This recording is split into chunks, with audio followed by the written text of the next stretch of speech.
Um, so this is our regular monthly analytic methodology workgroup meeting, and I hope to get through this quick, but feel free to jump in and stop me if you have questions or comments, of course.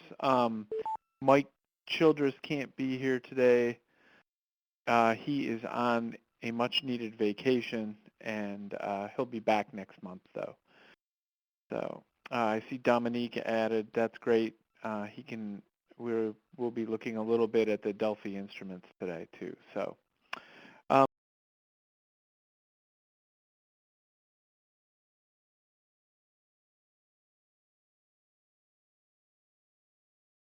Delphi instruments that are up and running. And then we have two questions that we're going to be working with here as we go forward with the Delphi project. I'm not sure. I don't have any proposed answers to either of these questions today, really. But well, actually, I sort of do. But and I don't really expect us to come up with answers, but any thoughts you have are helpful.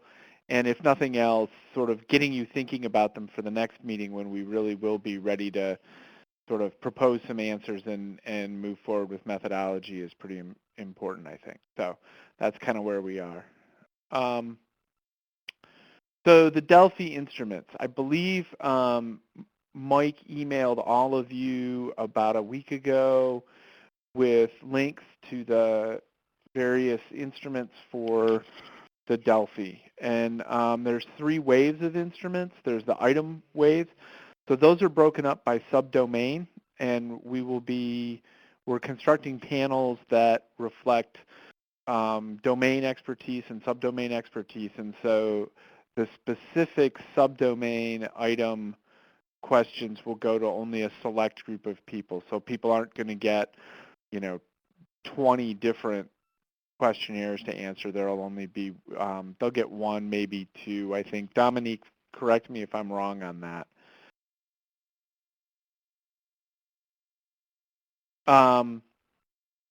He's either admitting that I'm right or he's not able to jump in and correct me. Then the second round will focus on the subdomain and will be sent to, I believe, everyone or certainly all the people in the domain who are experts. And then the third one will be domain, and that'll be sent to everyone, and they will rank the importance of the domains. We've added a seventh domain. If you recall, there were previously 6. We've added pre-event community status. This is coming out of the measurement work group, and these are an important, and as well as the call for additional measures. There were a set of pre-event community status variables that basically measure the economic and social health of the community that were deemed as relatively important really by the previous group and have continued to be important here. So I'm seeing that James has joined us and Julie has joined us as well. Welcome. I'm really only on the first slide, guys.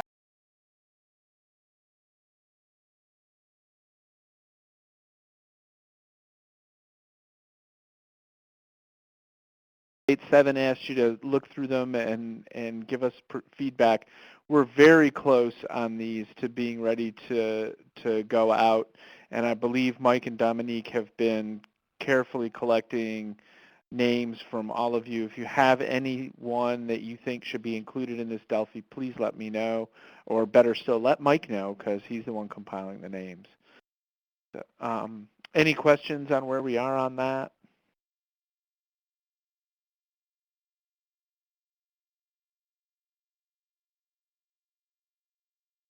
Dominique put in the chat that I'm right, so it appears that I am correct on that. Chris, this is James. Are you setting a baseline in terms of the total N that you want for each Delphi panel? That's a good question, and I do not have a good answer. I believe They're looking, Dominique may need to jump in here if he can. I believe they're looking for sending it out to 10 people for each of the item questionnaires, and we're hoping for a high response rate. I don't know if that's a misplaced hope or not. Do you have any thoughts on that, on a specific end, James? No, I mean, I think that if the 10 are the right 10 and it looks robust in terms of the diversity of the audience, I think it's fine. I think it would be helpful, again, I'm not sure if when you're, I haven't had a chance to look at the government, so I'm not sure if you're asking certain demographics. But I think like if we get a Delphi panel that comes back where it's all people who are practitioners or all people that are in one genre, then we're going to need to think about, having a second weight. Okay, that's a good point.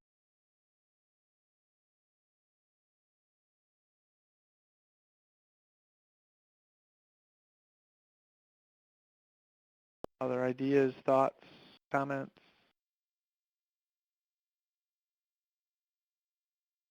All right. So the big question then is, what do we do when we get all these Delphi results? I open this up and say this. It's not that we don't have a plan. We sort of do have a plan. But these are the things that we're wrestling with in terms of their standard things that I think people wrestle with Delphi results. And I will freely admit that I have very, very little experience with Delphi. So in the generation of weights, so the big questions that our group's going to need to consider is how we're going to generate weights out of this. How do we summarize the results of the Delphi scores? Do we use mean, trimmed mean, mode, median? That should say trimmed mean and median, not trimmed median. Sorry, typo. I was going quick this morning pulling this together. So I think, I will tell you my thoughts on it, and I have not spoken with Dominique on these, and he may have better thoughts. But I think given the discreteness of the data and the small n that we're going to have, as James pointed out, median and mode are probably better measures of what's really sort of the central tendency of the data in order to generate the weights out of that. And then the second question that we have to wrestle with is how do we normalize these? Do we normalize within domains, which are going to have a common set of reviewers, or do we normalize the weights across domains, which will have different reviewers? And I think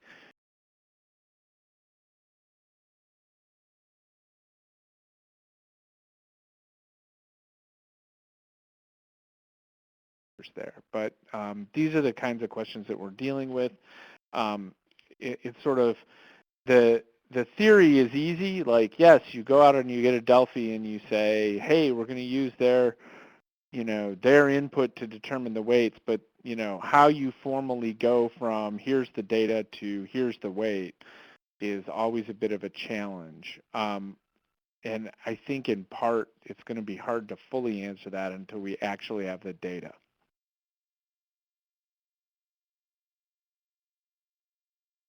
Julie has pointed out that mode may be a problem itself given the small sample size and potential to have a lot of heterogeneity in the responses. That's true. I think I'm envisioning that experts will all agree. And that's when you're supposed to all laugh.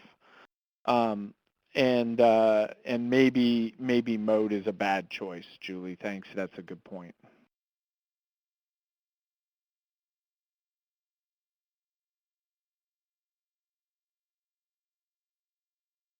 Any other thoughts? As you this week and next week, I hope, look at the instruments that Mike has sent out, do begin to think about,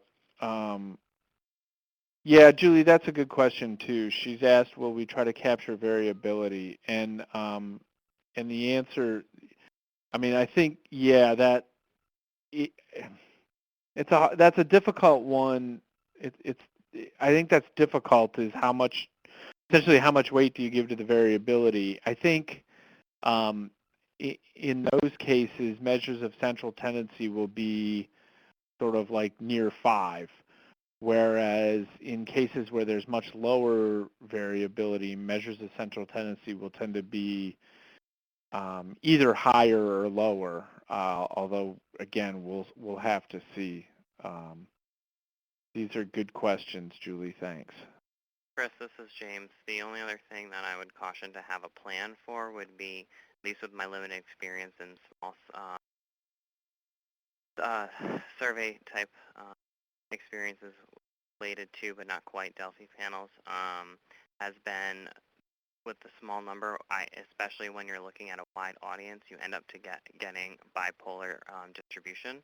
And so if Yeah. it's sort of the opposite of the normal curve in terms of where people rank it, what do you do with those? Do they go out again? Do they go out, or do they get thrown out? I think we need to think about that, especially depending on the quantity that come back that look like that.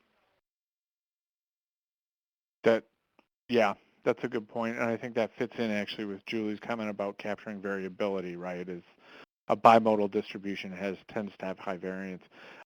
You're right, and I mean, I think in part, I really think that I need to see the data before I can even begin to formulate an answer to all of this. Although there's probably a best practices set out there, and we'll have to dig out that and start there for sure. But thanks, James. Those are good comments.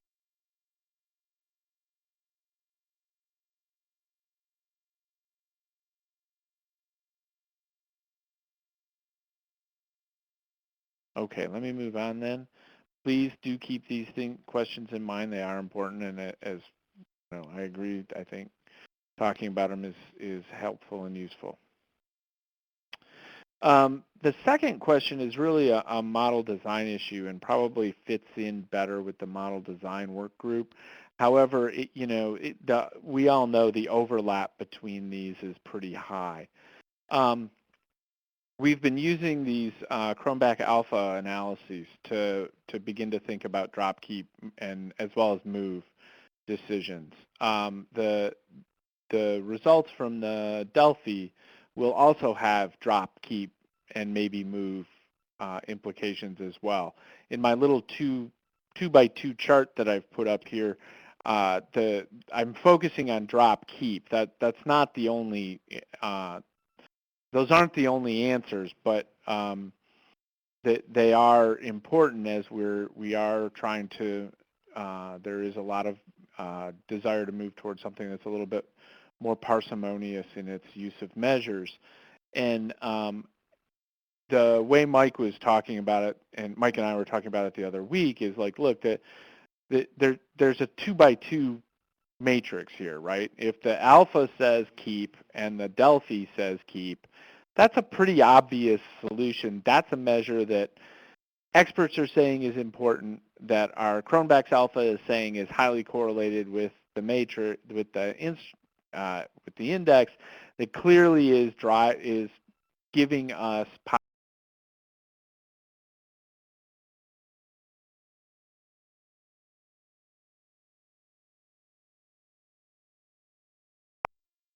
if and then the other obvious one is when both the alpha Cronbach and Cronbach's alpha and the Delphi kind of say, look, this is, this is just not that useful a measure in this context, or it's highly redundant to other measures that are already here, kind of thing. So there's, two cells there that are easy, and of course, our great hope is that the Delphi experiments and the Cronbach's alpha will largely fall across the diagonal of this little 2 by 2 table. But we all know that things never work out that well, and so we're going to end up with measures that go in.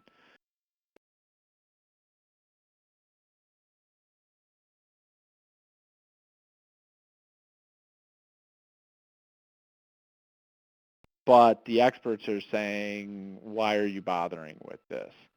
I think that the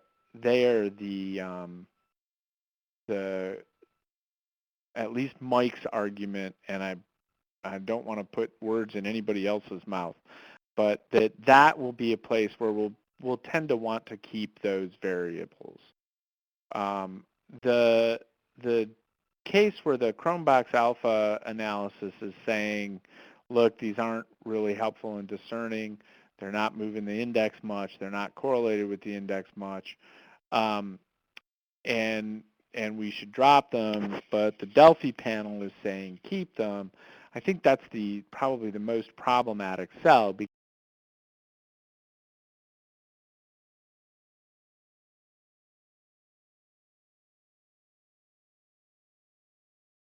we're online that, in a very real sense, it ended up in there in the first place because of something similar to a Delphi panel. On the flip side, though, we are trying to move toward parsimony, and so we're trying to figure out how to handle really both those off-diagonal cells, but in particular the one in the upper right. I think, too, we need to be careful and do it in a way that's scientific and justifiable. So as you begin to look at those things, again, keep this question in mind. I do think this is more something that's going to come out of the model design work group, but certainly, our analytic methodology has a role to play here as well.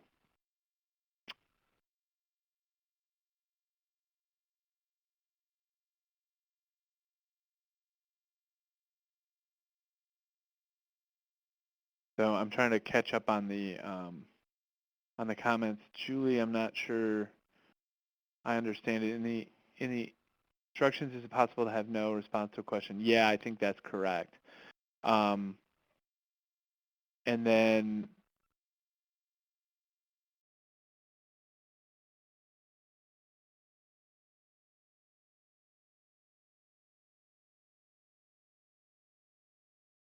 Oh, that was based just on the previous conversation okay, related to the other comments about the variability. That's all. It was. okay, I sent that a great. while ago. No problem. Sorry, like I said, I'm trying to catch up. Sorry. So any thoughts you have on this drop keep? And then the more subtle one is, do we move them back and forth? So I think, like I said, we're working toward a balance between parsimony and completeness, and so that's definitely going to rear its ugly head here. See, Julie's typing something, so I'll give her a minute. Anyone else?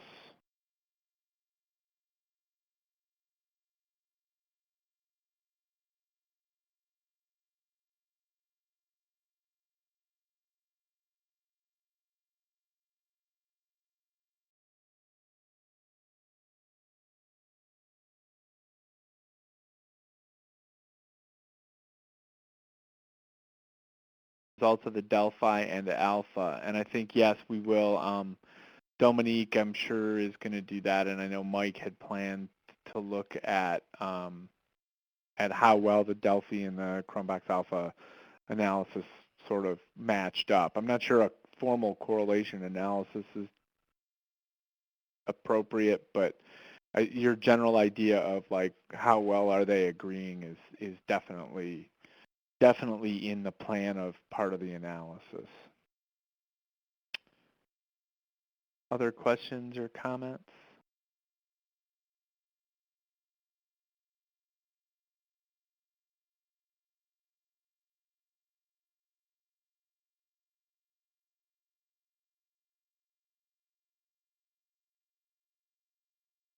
Right. The other thing that I wanted to bring up, the model design work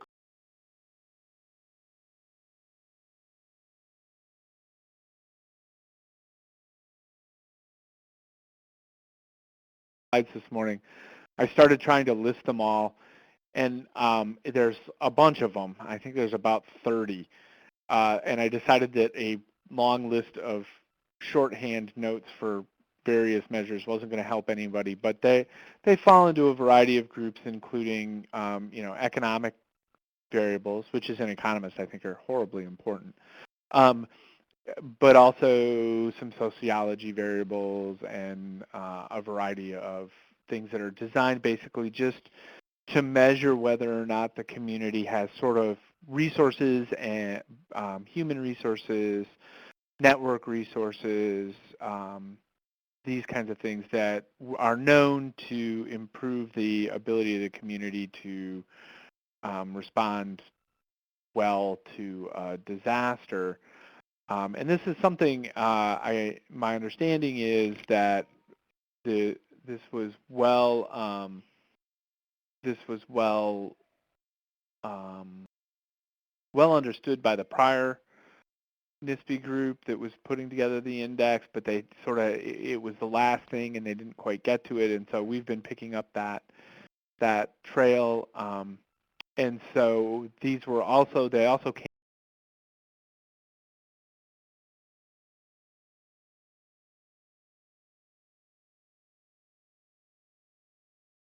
variables are at this point is actually to go through the Delphi instrument that Mike sent around. See, another pitch for going through that so that you can give us comments.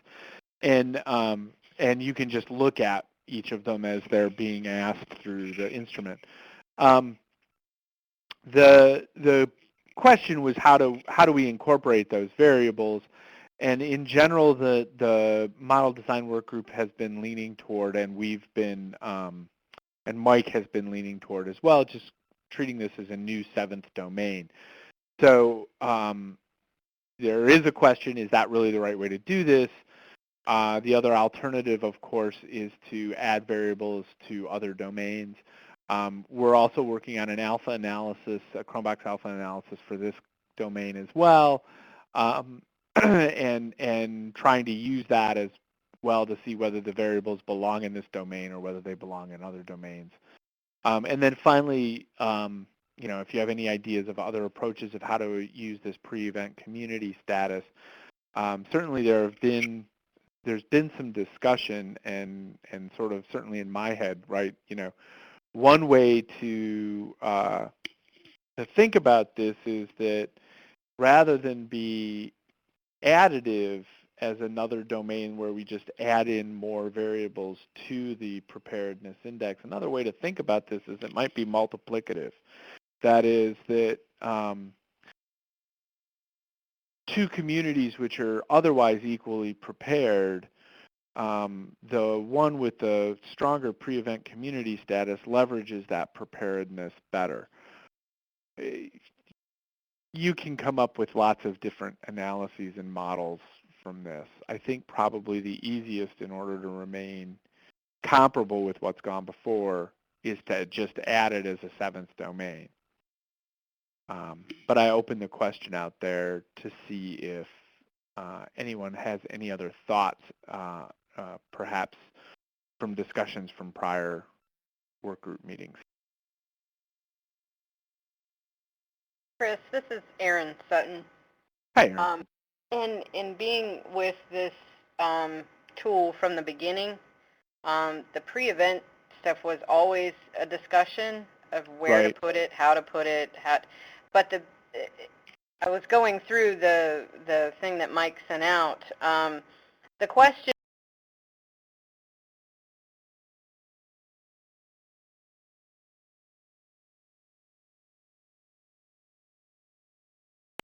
because you always say that this is not a comparison to see who's better, but at the end of the day, in understanding their pre-event status, it's very important. I think there's an excessive number of measures in the tool that I was going through, but I think it's getting us in the right direction of gathering that data. And I think in talking to folks that have filled out this tool in the past, it has been a gap. And while I don't know about each and every single one that's in there, I think it's a good start. And we've wrestled back and forth over the last years. Where do you put it? as its own or internal to the tool. And so I think we'll find that variability again moving forward. Okay. Thank you. That it always helps to have it put in context. This is James, and I can echo that I agree that it's always been a where does it fit conversation, and the group has been split over time, Yeah. at least in some of the new research that I'm reading and other things that I'm looking at.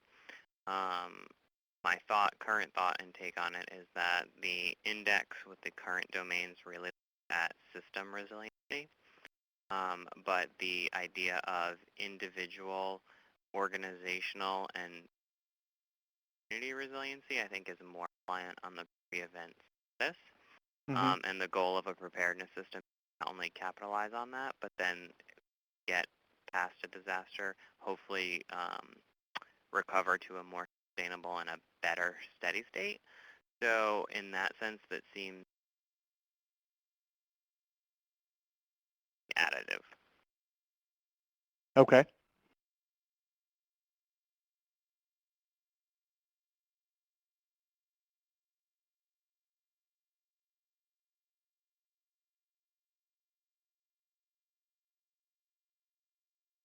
Thanks again. I mean, I think those are both excellent comments, and it's helpful to have it put into context.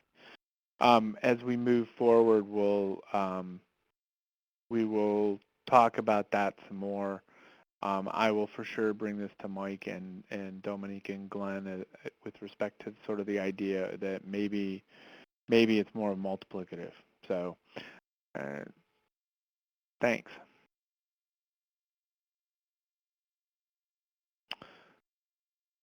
All right, so let me wrap up with a few things then, and our next our next analytic methodology meeting is September 9th. I think I'm not going to be at that one, but I hope you all will be and others will be. Um, we're a little light today, it seems. Not surprising. The model design work group meeting is September 15th. Stakeholder engagement is September 22nd, and the NAC is going to be September 24th. I should also point out, Glenn asked me to let you all know, there's a document that's been prepared and it's nearly done. Apparently there were some minor glitches. They had hoped to release it Monday, but they were unable to. But there is a document that is basically outlining the proposed changes for the index. I recognize, and you know, I don't want a huge outcry here.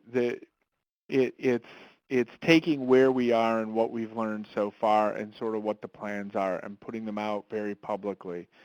And the idea is to begin to get feedback and interest and thoughts from broader communities. The the document is going to go up on our web page, on the NHSPI web page, I believe either Friday or Monday of next week. Glenn had hoped to have it up Monday of this week and begin to get responses, but technical problems have precluded that, and they're moving to try to get it up Monday. So please watch for that and help us circulate that as widely as possible. And I think that's it. I'm going to get you out half an hour early.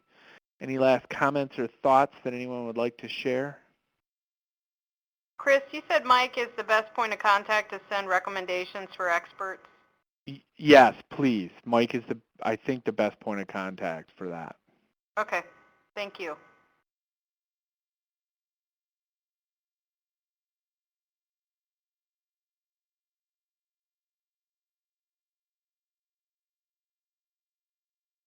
Any other questions, comments, thoughts?